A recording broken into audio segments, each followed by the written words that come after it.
Hi, this is Lynn Twyman with Courage Network. Thanks for being with us. We're talking about an issue that often does not get enough attention, and that's male abuse.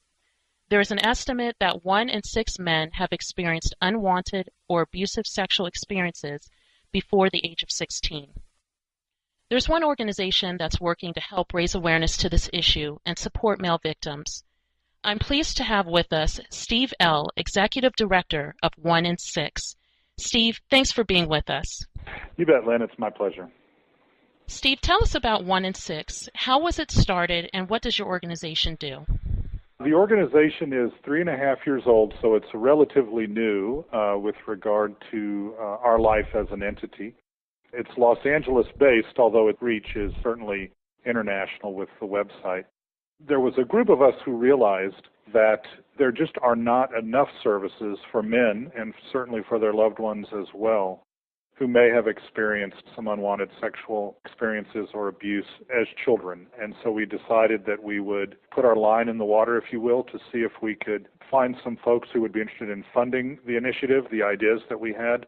We were able to get a little bit of seed money, and we launched the project in January of 2007. And the project has 3 what we call verticals. The first vertical is our website. It's probably our calling card. And the website is rich in scientifically vetted content where a man or a loved one of a man who may have been abused can come and begin to do the work of recovery at their own pace. There's no intention on our part to fast-track anybody. Everybody's unique. Experiences are unique, and so the idea was to create content. It's an intuitive website, very easy to get around. As the person is able, whether they have the time and interest or not, they're able to move through at their pace and begin to get help. There's 2 interactive parts of the website currently, and it's a lending library, which is similar to a Netflix system, but it's completely free. So a man can come on and request a book. We stock inventory of 30 titles, and we'll send them the book, no questions asked, for free. They can send it back and request another book, or they can keep it. If they keep the book, then that would be the only one that we would be able to send them for free. The others they could buy from us. And then we also have our online hotline, and that is open 15 hours a week, where a man or a loved one can go on and speak with electronically. It's not a telephonic line. It's done through the web, but can speak with a trained volunteer if they want to begin to talk about what to do next. It's not a case management program. It's not a counseling program. It could be, and in many cases is, a first step for someone to say, I think this might have happened to me, and can I get some help beyond what they can find on the website. The second vertical of our services, and vertical sounds so marketing, but that's sort of my background, is administrative and management. But the second service that we provide is what we call a men in healing training, and it's specific to frontline workers who may indeed be working with men, whether they identify or not as having been abused, but they may be working with men who were abused. It could be a therapist, it could be a social worker, someone in juvie, someone in foster care. And we launched those trainings in September of this year. There'll be 2 on the West Coast, and then there'll be 6 next year throughout the rest of the country. And then the third category of services is our community education and outreach, and that launches in earnest in the first quarter of 2011. And that's where we will begin to educate the community at large, both men and, as I've said, their loved ones, about the issue, about how large of a problem it is. And we would do that through public service announcements, an education campaign, college campus-based education. And I think it's worth noting, it's very important. We believe, and there is some science, but perhaps not enough, but enough for us to make this statement.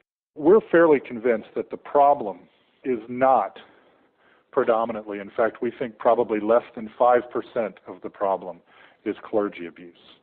The abuse that most men have suffered has been at the hands of relatives, neighbors, coaches, some cases strangers. But almost always people go right to, this is a clergy abuse issue. This is indeed not a clergy abuse issue. Thank you so much for mentioning that, Steve. And you also make your website and I know when I was on the website, you make your website very accessible, very user-friendly, and it's inviting. Be able to just go in, jump right in, and get the information and resources and decide the next steps that they want to take. So that's excellent. Thank you so much. You bet. I want to make 2 points clear. One is that the website, the content, the vast majority of the content has been written by Dr. Hopper, who's an expert on the issue. is at Harvard. And when we talked about the content, it was very clear in discussing with him that the language used is paramount to reaching out to men, to not be judgmental, to make certain that they feel safe. And then the other thing is that we try, in fact, I think we do an exceptional job of not using the word victim, but using the word survivor. We perceive the men that we work with as survivors and not as victims. So you will not see victimization mentioned or the word victim used to describe any man or any loved one who might come to the site. We are very, very strong towards empowering and the courage and the hope that's there. And we're very careful not to use the word or the term victim or victimization. Your organization focuses on male sexual abuse, and there's a tie-in on this issue with domestic violence that some of us don't think about. Many young men are victims of sexual abuse outside of the home and also in the home. They may be victims of incest or victimized by other family friends, extended family, or strangers. When a person is sexually abused, it changes them. Can you explain what are some of the things men feel who come to you for help as you said, though, survivors of sexual abuse? Well, sure. And, it's perfectly normal to expect certain common behaviors, but it's also important to know that each man will respond as differently as they are different individuals. Some men will just completely turn it off. It's not uncommon for men to begin the recovery of the abuse that they suffered until late in their life, until their late 30s to late 40s. Now, we believe there's different reasons for that, but many men will tell you that they never even remembered or knew that they were abused until a moment in time or an event in life that may have triggered a memory. So a lot of men will just sort of barrel ahead. And when you begin to speak about and think through the way that our culture has identified masculinity and all of the terms that go with it, we're the gender that's going to find our way. And I always say this when I speak, but most men, if we're lost, and if we're on a road and we have no clue where we are, we're going to grab the steering wheel a little bit tighter, and you know what? We're going to find the turn, or we're going to find the street. We're not going to pull over and ask for directions.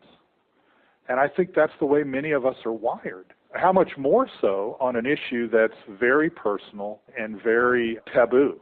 Still, we're not going to raise our hand and say, oh, by the way, this happened to me. There are two things that are fairly common for men who are survivors of childhood sexual abuse. One is guilt.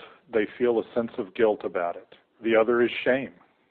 They feel very shamed. And so those are the kind of things that our culture has taught, generally speaking, that we just don't talk about publicly. We don't talk about the fact that this may have happened to us because we're ashamed of that. And there's not been room for dialogue about it. The other reality is that for a very long time, there just have not been enough services available for men specifically so that if a man did want to come forward and said, I'm going to make an effort, there have been organizations, to be sure, that have done work with men, but not necessarily specifically for men. And so it's been very difficult for men to find resources. And then we recoil. We say, oh, well, it's shameful, I feel guilty, and there are no services available or not readily available. And so, you know what, this will just be my secret. And we respond in a variety of different ways. We can't hold jobs. We don't do well in relationships. Some of us self-destruct in terms of acting out behaviors, excessive use of alcohol and drugs, sexual promiscuity, addictions to pornography and other things, on and on and on and on and on. The other truth is that many therapists do not know, I don't know that it's through anybody's fault, but they simply don't know that a behavior that someone may come to them for help with, that trail may lead back to abuse in that person's childhood. But if that's not investigated and appropriately in a kind and mindful way, that may never come out. So you might be able to help someone stop drinking or maintain a relationship, but the damage and the guilt and the shame of having been abused are still there. And having been abused as a child brings with it inherent problems and difficulties, because that's when you're supposed to trust everyone.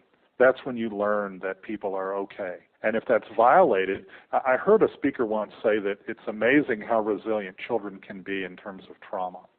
And a lot of times the resilience is just that we're going to survive this no matter what. And more often than not, we build a very thick shell around ourselves, and it's impenetrable. We don't want anyone to hurt us, so we won't let anyone get to know us. And in many cases, men will also survive by numbing very deep and hurtful pain through the activities that I've just mentioned.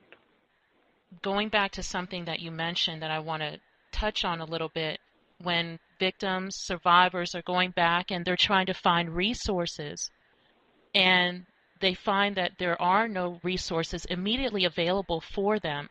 Like you said, they recoil, they go back into their shell, and they just say, okay, well, I'm just going to deal with this, or let's just forget about it. I completely agree that we need more resources that are focused on our young men, focused on older men, to help them get through and deal with this abuse.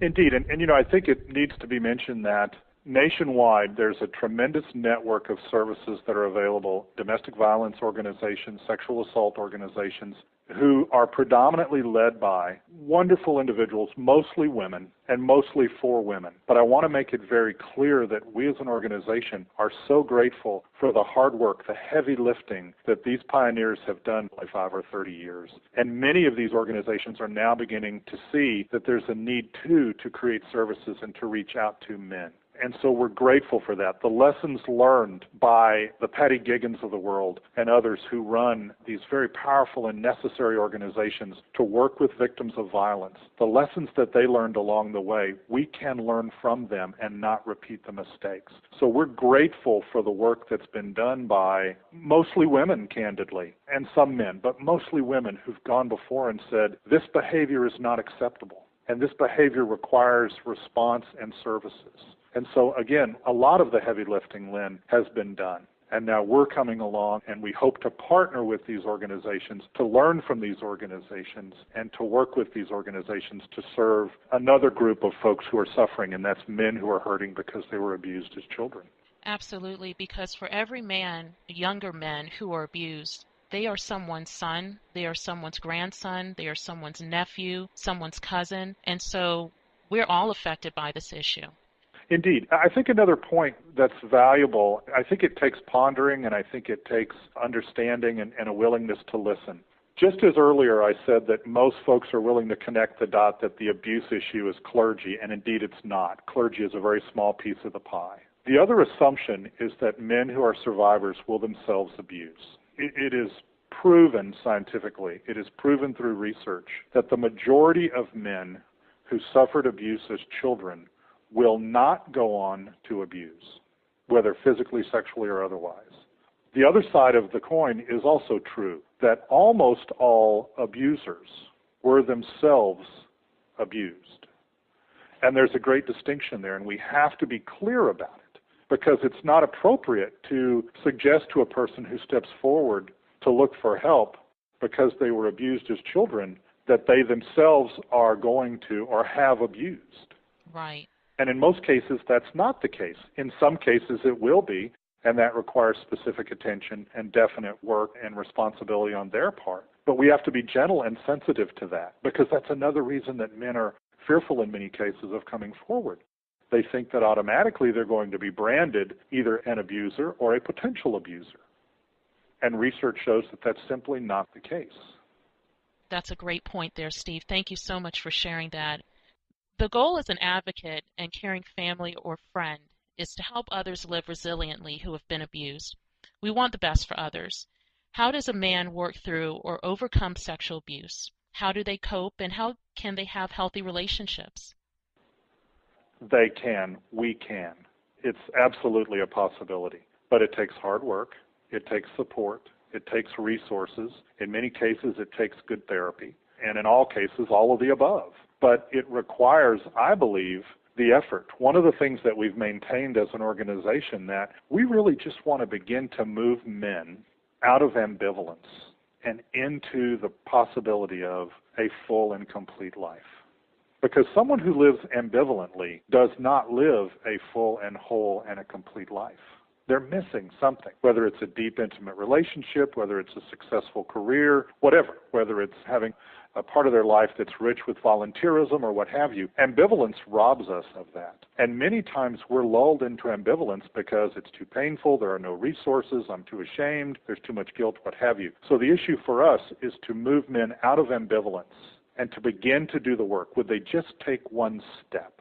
And we'll worry about step 2 and step 7 and step 407 as time passes. But the truth of the matter is that absolutely all of us every one of us who have suffered, no matter what the suffering has been, can have life more fully and more completely. Some of us will have to work harder than others, and it does no good to complain or to compare.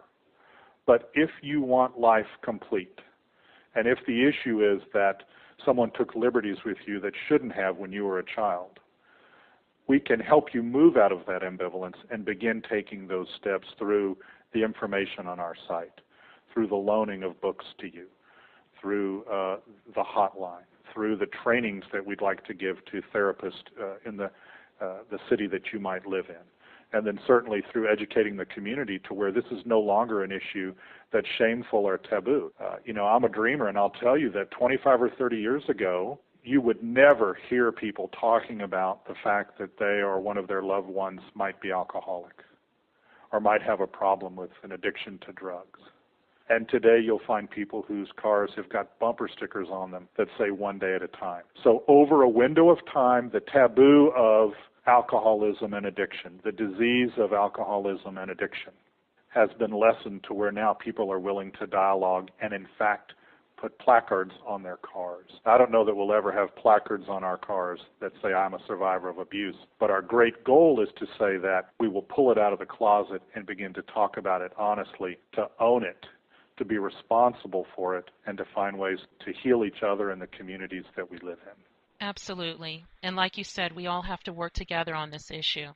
No question. I mean, it affects families. It affects workplaces. It affects the community at large. We would be foolish to think that a man who has suffered abuse, even if they don't show outward signs, is not in some ways affecting negatively their world, which includes their wife, their partner, their children, their grandchildren, their employers, their employees, what have you. There's a direct link, and if we will begin to work on the healing process and take ownership, as I say, of our part, then I think we can affect the way that we treat our wives, the way that we treat our children and our teammates, workmates, and so forth.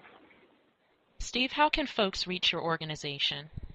The best way to reach us is just info@onein6.org. I encourage them to go online to take a look at the site. There's 3 entry portals. If you identify as a man who's a survivor, a family member or loved one, or just a visitor, it doesn't matter. They actually take you to different areas in the website. There's a little bit of a difference in each, but not completely different. There's services, as I say, that are available so that if someone needs to check out a book or wants to talk to somebody online and the hotline is open, you certainly can always email us at info@onein6.org, and as time allows, we'll get back to the individual, and it's usually 48 hours or less is what it takes us to return a comment or a question. Well, Steve, we really appreciate you being with the Courage Network today and sharing with us your experience and your work in helping male survivors of sexual abuse. We appreciate your work, and thank you so much for being a voice in the community. Our great pleasure, Lynn. Have a good day. Again, the website is and that's the number 1, NIN6, the number 6.org. We encourage you to visit 1in6 and learn more about the resources and help that's available for male survivors of sexual abuse. This is Lynn Twyman with Courage Network.